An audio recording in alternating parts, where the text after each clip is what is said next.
આપણું ગુજરાતમાં આપનું સ્વાગત છે। ગાંધીનગરમાં એનાલોગ પનીર ચીઝ સામે ફૂડ સેફ્ટી વિભાગની ખાસ ઝુંબેશ, 42 એકમોની તપાસ।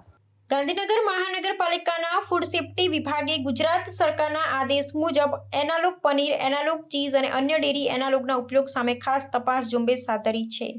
શહેરની હોટલો, રેસ્ટોરન્ટ, લારીઓ અને દુકાનોમાં તપાસ કરી સ્થળ પર જ વિવિધ ખાદ્ય પદાર્થોના નમૂનાઓનું પ્રાથમિક પરીક્ષણ કરવામાં આવ્યું।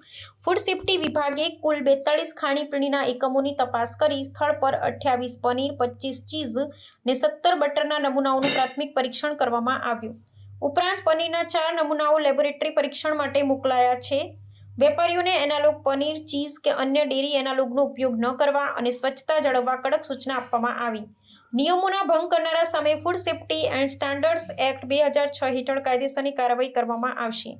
મહાનગરપાલિકાએ નાગરિકોને પણ ફૂડ સેફ્ટી સંબંધિત ફરિયાદો હેલ્પ ડેસ્ક અથવા ફૂડ સેફ્ટી કનેક્ટ એપ મારફતે નોંધાવવા અપીલ કરી છે।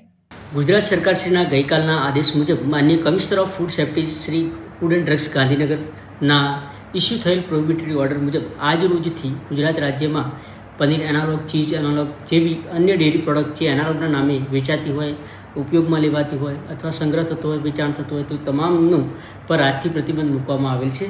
જે અન્વયે ગાંધીનગર મહાનગરપાલિકાની ફૂડ સેફ્ટી શાખાએ સવારથી જ કડક કાર્યવાહી હાથ ધરેલી છે।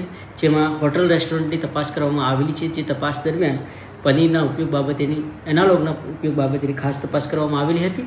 જે પૈકી આજ રોજ ફૂડ સેફ્ટી ઓફિસરની ટીમ દ્વારા કુલ 4 પનીરના નમૂનાઓ લેવામાં આવેલા છે।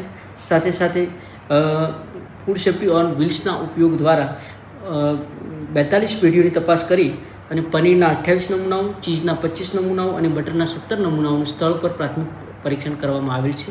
સાથે સાથે આ કાર્યવાહી સતત ચાલુ રાખવામાં આવશે અને તમામ એફડીઓને ગાંધીનગર મહાનગરપાલિકા વતી સૂચના આપવામાં આવે છે કે સમગ્ર રાજ્યભરમાં પ્રતિબંધ હોવાના કારણે ગાંધીનગર મહાનગરપાલિકા વિસ્તારમાં પણ કોઈ ફૂડ બિઝનેસ ઓપરેટર જો એનાલોગ પનીર, એનાલોગ ચીઝનો ઉપયોગ કરતા માલુમ પડશે તો food safety and standard act 2006 હેઠળ કાયદેસરની કાર્યવાહી હાથ ધરવામાં આવશે।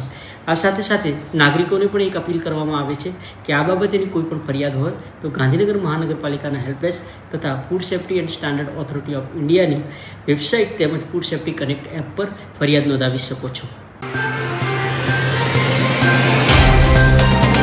तो व्हाट्सएप, ट्विटर, फेसबुक, इंस्टा जहाँ भी आपका अकाउंट है, इसे शेयर बटन के द्वारा वहाँ पर शेयर करें।